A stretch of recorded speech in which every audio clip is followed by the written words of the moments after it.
Lutero recurría solamente a la Biblia. Cuando los enemigos aludían a las costumbres de la tradición, Lutero les hacía frente solamente con la Biblia, y sus argumentos no podían ser contestados. De los sermones y los escritos de Lutero irradiaban rayos de luz que despertaban e iluminaban a miles de personas. La palabra de Dios era como una espada de dos filos que se abría camino a los corazones de la gente. Los ojos del pueblo, por tan largo tiempo dirigidos a los ritos humanos y a los mediadores terrenales, ahora se fijaban con fe en el Cristo crucificado.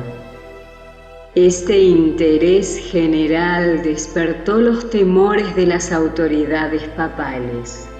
Lutero recibió la orden de comparecer en Roma. Sus amigos conocían bien el peligro que lo amenazaba en esa corrupta ciudad, ya ebria con la sangre de los mártires de Jesús. Solicitaron que fuera examinado en Alemania. Así se convino y el Papa nombró un legado para considerar el caso. Pero en las instrucciones dirigidas a ese funcionario se hacía constar que Lutero ya había sido declarado hereje. Por lo tanto, el enviado lo debía procesar y detener sin demora alguna.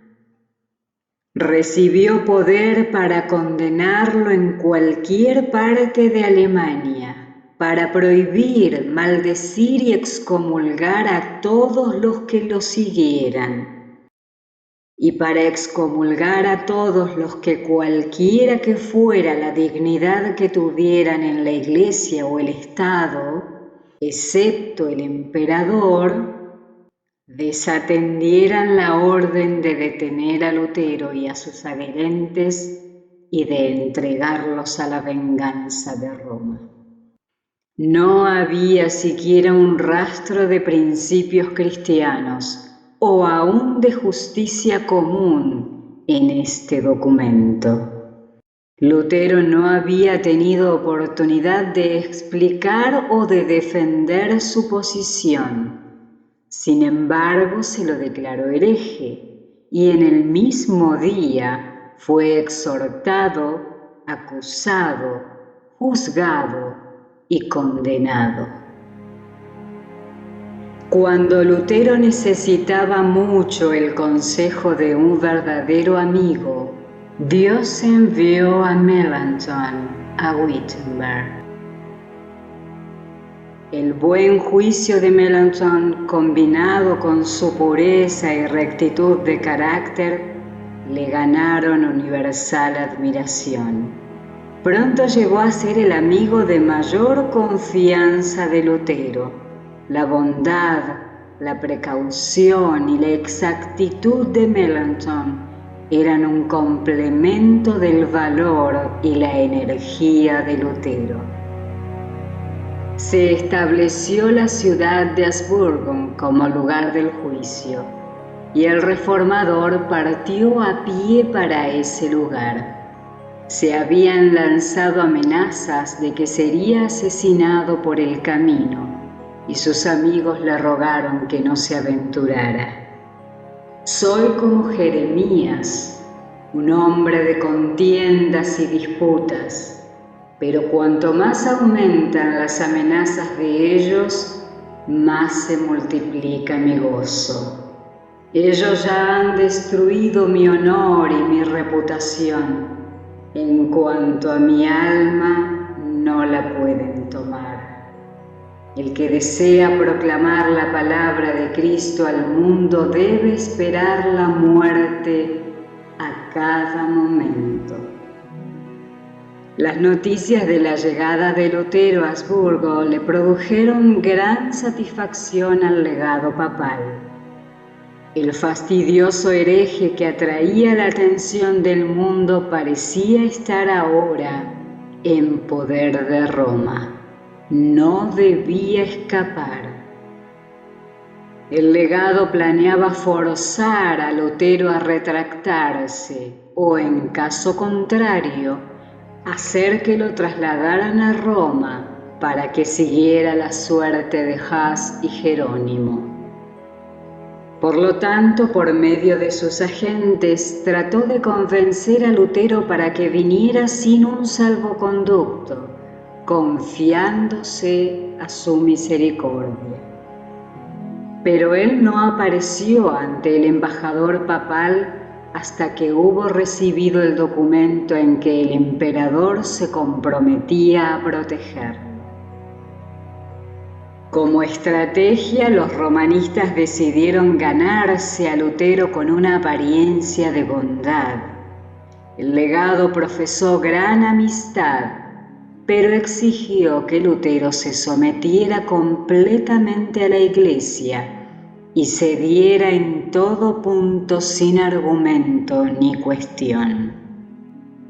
Lutero, en respuesta, expresó su consideración por la Iglesia y su deseo de la verdad, su disposición a responder a todas las objeciones hacia lo que él había enseñado y de someter sus doctrinas a la decisión de las principales universidades, pero protestó contra la conducta del cardenal al exigirle que se retractara sin antes haber probado que él estaba en error.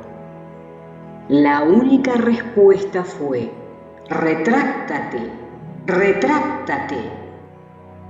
El reformador mostró que su posición estaba sostenida por las Escrituras. No podía renunciar a la verdad.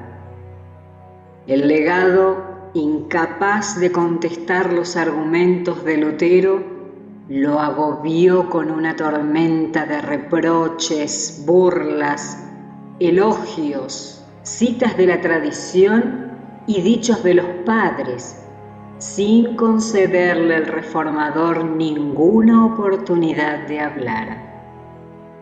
Lutero finalmente obtuvo a duras penas permiso para presentar su respuesta por escrito. Dijo, escribiéndole a un amigo: lo que está escrito puede ser sometido al juicio de otros, y segundo, uno tiene una mejor oportunidad de trabajar en los temores, sino en la conciencia, de un déspota arrogante y balbuceante que de otro modo dominaría por su lenguaje imperioso. En la siguiente entrevista, Lutero presentó una exposición clara, concisa y vigorosa de sus puntos de vista, sostenidos por las Escrituras. Después de leer en voz alta este documento, se lo extendió al cardenal, quien lo arrojó orgullosamente a un lado, declarando que era un montón de palabras necias y de citas sin importancia. Lutero ahora hizo frente al orgulloso prelado en su propio terreno, las tradiciones y la enseñanza de la Iglesia, y contradijo totalmente sus aseveraciones. El prelado perdió por completo el dominio propio y en un arranque de ira gritó: «Retráctate o te enviaré a Roma». Y finalmente declaró en tono soberbio y airado: «Retráctate o no vuelvas más». El reformador se retiró rápidamente junto con sus amigos, manifestando claramente de esta manera que no debía esperarse ninguna retractación de su parte.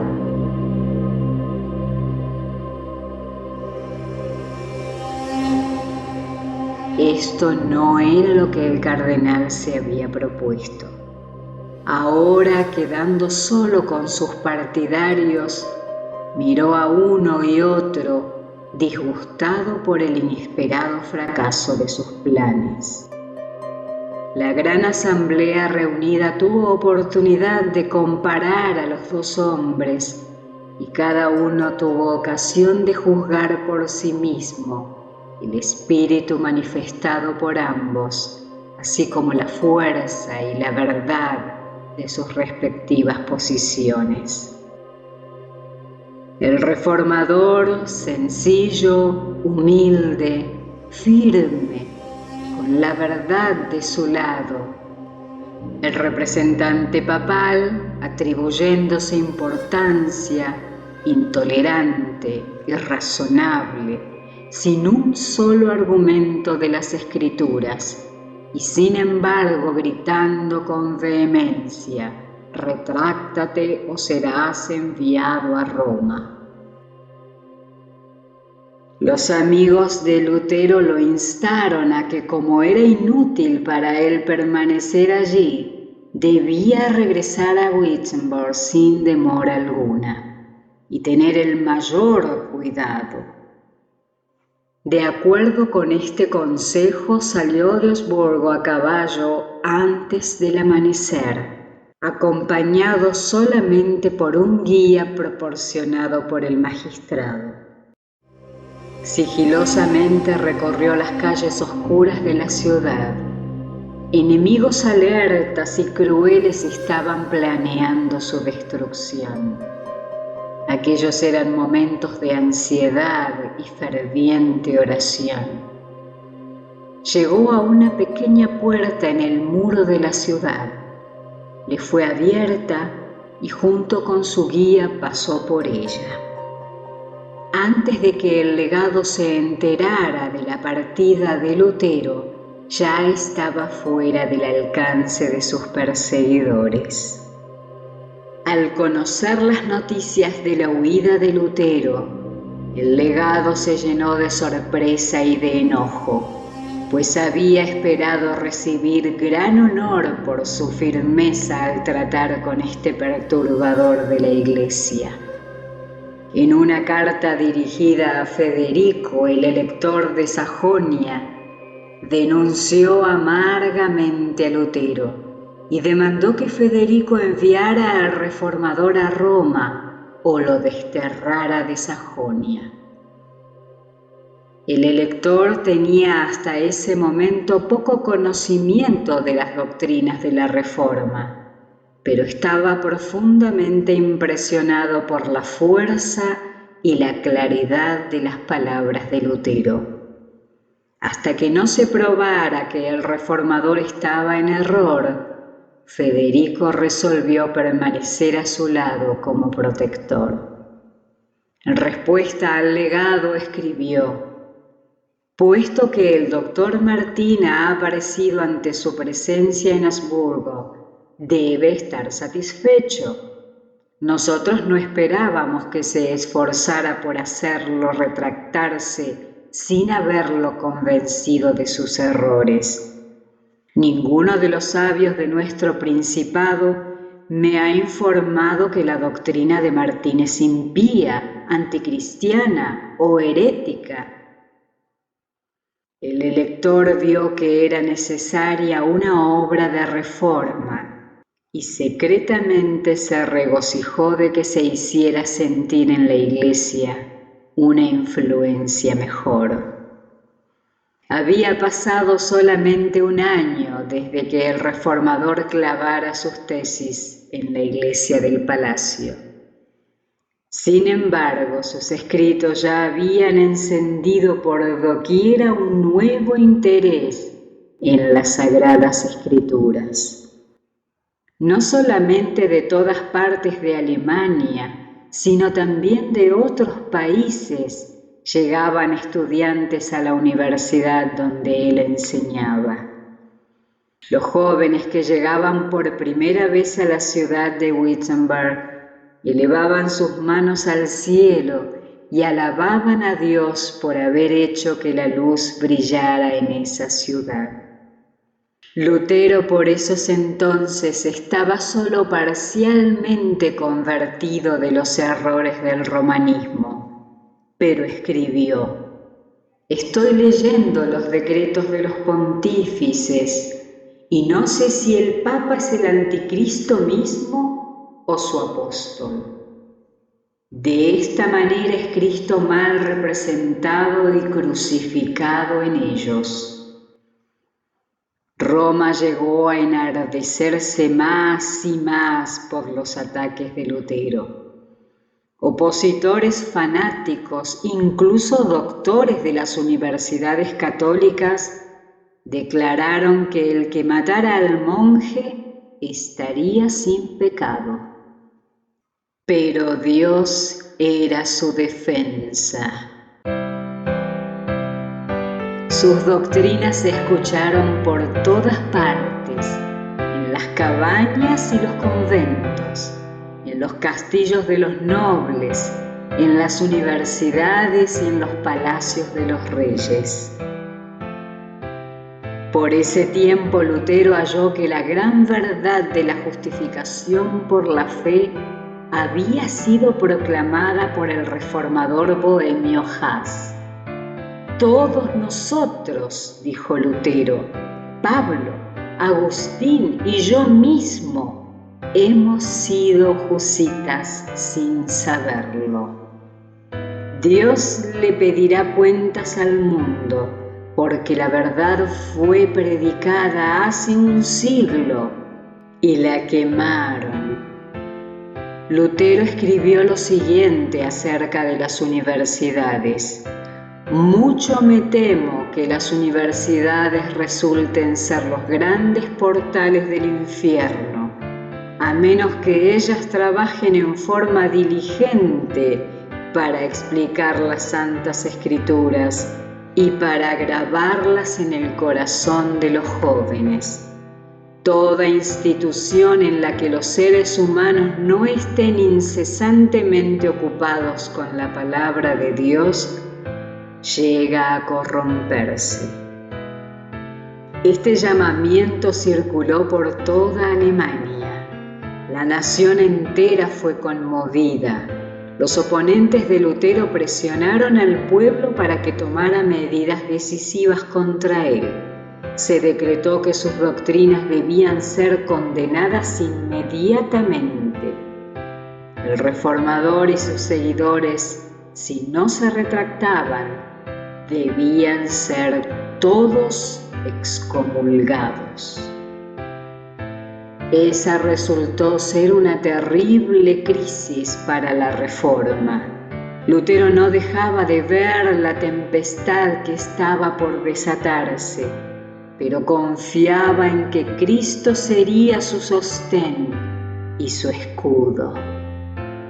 «Lo que está por suceder no lo sé, ni me importa saberlo. Ni siquiera una hoja cae sin la voluntad de nuestro Padre. Cuánto más Él cuidará de nosotros.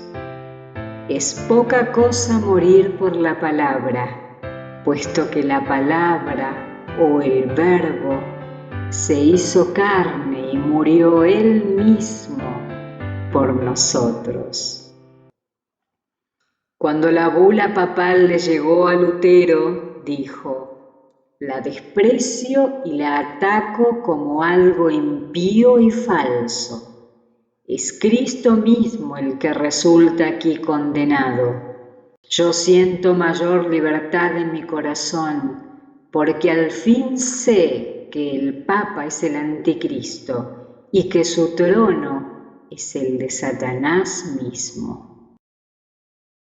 Sin embargo, el mandato de Roma no dejó de tener efecto. Los débiles y supersticiosos temblaron ante el decreto del Papa, y muchos sintieron que la vida era demasiado valiosa para arriesgarla. ¿Estaba por terminar la obra del reformador? Lutero se mantuvo intrépido. Con terrible poder le arrojó de vuelta a Roma misma la sentencia de condenación.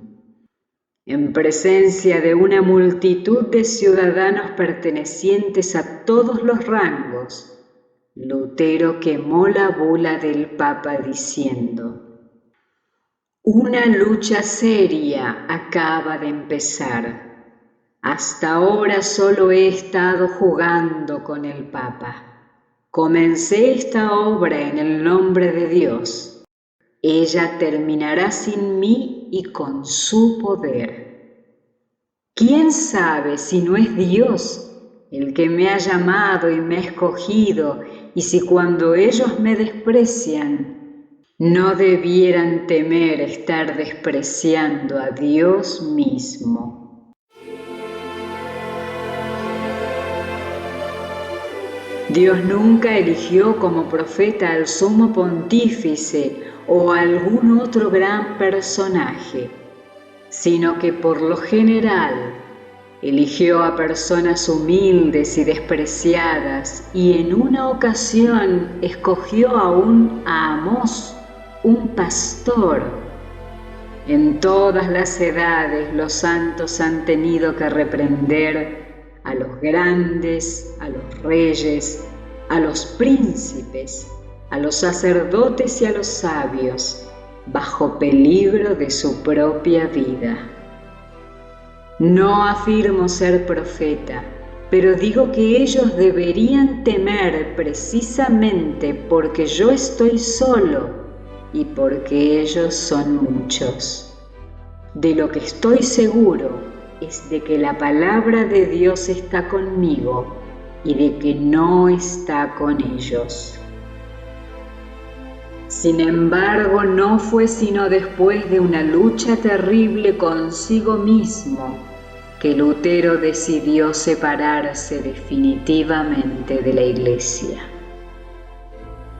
Oh, cuánto dolor me ha causado, aunque tengo las Escrituras de mi lado, justificarme en el hecho de que debo tomar una decisión solo en contra del Papa y considerarlo a él como el anticristo. ¿Cuántas veces me he hecho con angustia esa pregunta que con tanta frecuencia está en los labios de los partidarios del Papa? ¿Solo tú eres sabio? ¿Pueden todos los demás estar equivocados?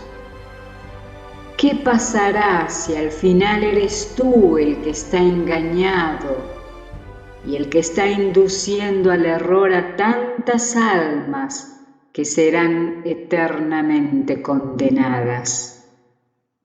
Esta fue la lucha que tuve conmigo mismo y con Satanás hasta que Cristo, por su propia palabra infalible, fortaleció mi corazón contra estas dudas. Apareció entonces una nueva bula que declaraba la separación definitiva del reformador de la Iglesia romana. Lo denunciaba como un hombre maldito por el cielo e incluía en la misma condenación a todos los que recibieran su doctrina. La oposición es la suerte de todos los que Dios emplea para presentar verdades especialmente aplicadas a su tiempo. Hubo una verdad presente en los días de Lutero. Hay una verdad presente para la Iglesia hoy. Pero la mayoría de la gente en nuestros días no desea conocer la verdad más que lo deseaban los papistas que se oponían a Lutero. Los que presentan la verdad para este tiempo no deben esperar ser recibidos con mayor favor que el que tuvieron los primeros reformadores. El gran conflicto entre la verdad y el error, entre Cristo y Satanás, se intensificará hasta el final de la historia de este mundo.